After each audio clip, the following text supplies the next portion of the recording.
خلق الإنسان من صلصال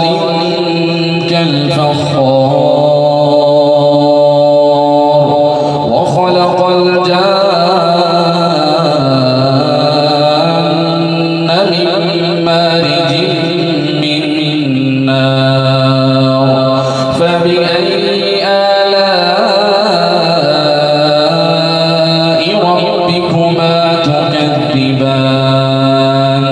رب المشرقين ورب المغربين فبأي آلاء ربكما تكذبان مرج البحرين يلتقيان بينهما برزخ لا يبغيان فبأي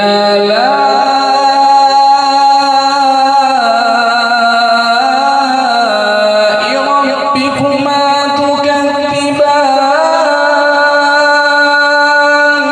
يخرج منهما اللؤلؤ والمرجان فبأي آلاء ربكما تكذبان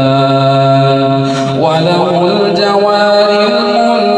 المنشآت في البحر كالأعلام فبأي آلاء ربكما تكذبان